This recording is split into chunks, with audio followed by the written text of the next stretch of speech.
nhớ đồng trồng phong dư nó về bé cho phong dư cũng sẽ tụi một pla hả giống nè hà có mấy ngày thì giờ chỉ nên là bom bầu thế nè bầu kẻ lú nè bầu kẻ lú chỉ xíu tụi mù nhớ hà giống như phua cậu lúc mình sẽ xót xa lại cho máy lo trẻ nè chế tụi một pla đó dùng pla đâu bố thì cho hà giống chỉnh ruột xeวันgì mua mỏ lư mua té cổ nữa nè, tao mà bé té cho nó lại uốn trụ thôi lại chỉ buông ra, và chỗ trên trên chỗ bài mà nó tung nữa, bé gần nánh kia,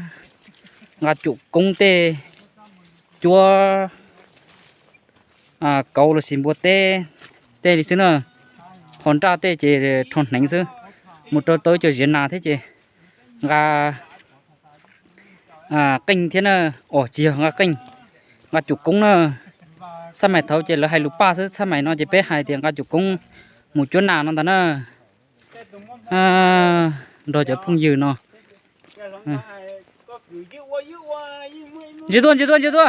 chỉ tôi còn lục bốn đấy chọn chơi cho mua tí chỗ chỉ tao mua bốn nhẹ kia nữa tí tao bốn nhẹ họ giảm ba tê chẳng đùn tông chỉ tao mua nên cụ tròn xa kia nó cho nó nè tí cho lùa gì buôn đùn tông một kế chúng có khó đi nó bây giờ tờ trong tụ kế bú tí giờ trời lúc trong nó tôi một trâu bố tỷ nó nè tỷ lú rồng run chúa bố tỷ nó một trâu bố tỷ và tụi đây là mỗi lú rồng chúa xe bố tỷ đó tôi trâu bên nó lại lú tỷ mà thiên gì mua chuyên đốn đà nè để bây giờ một trâu lúc họ ít chỉ sẽ tàu lì trà là nông tàu lì trà mà đi mua được bây trồng phong gì bây tàu sai nhá sọ nó chẳng mua sử mua cá củ chẳng qua nữa lúc chân nào nè nhớ trồng phong gì nữa giờ lúc trồng lo rồi nữa lúc trồng nó giờ lúc trồng lo nè lúc trồng bây giờ pla thì lúc giờ lúc nào ta nè đậu nó có tiền lo cái gì mà đậu cho nặng được theo còn nó cũng chuyên trồng bên lúc hiền thế nào tập lúc hiền ăn tập nó bây giờ bự rồi lúc hà rong nữa rong nó cũng rút xe lo khẩn cầu thế cô rể là tụi đây là thế ta mà ít buồn chi nó cô chỉ muốn để cái nữa tụi đây nó cô lo bùa bây lúc hiền tí đùa sát trúng đùa sát tỏ lợn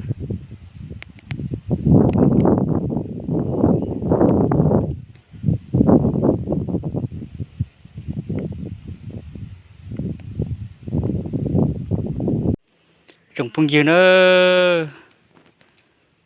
nhỏ có tốt cho ta tôi lấy nung bảo nó là nó tôi nào tôi nung tôi phong dư nó trồng đó nè có búa theo nung tôi giặc cái đó chỉ có hay đó ít bờ đi đó đậu tao xía ít bờ nung nó thì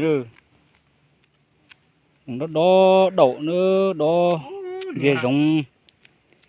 tôi phải nó có dê giống thế nếu anh chị nếu tôi là có tê rồi ra lọc biển nó ra cái lọc biển nó đậu cha nữa cũng biển nó chỉ đặt bánh dao nó đài á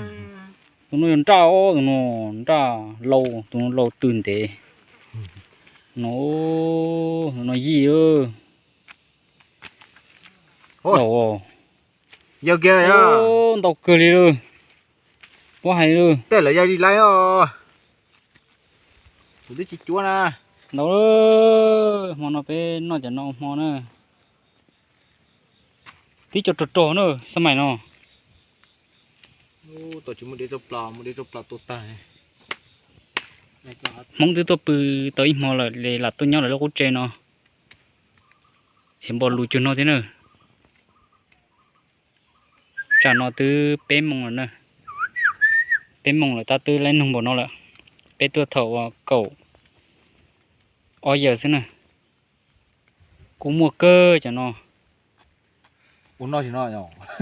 tòn thì tệ bóng lon của nó cho nó nè thọ nánh thọ phọc của sùng nó nè thọ bàn bở tăng cái to thế từ nhỏ ít lên rồi na thế thế nhỏ yêu rồi tao cũng mang đó mua mua nành chỗ mua trang chắc là có gì bỏ số của bố lấy của bố mò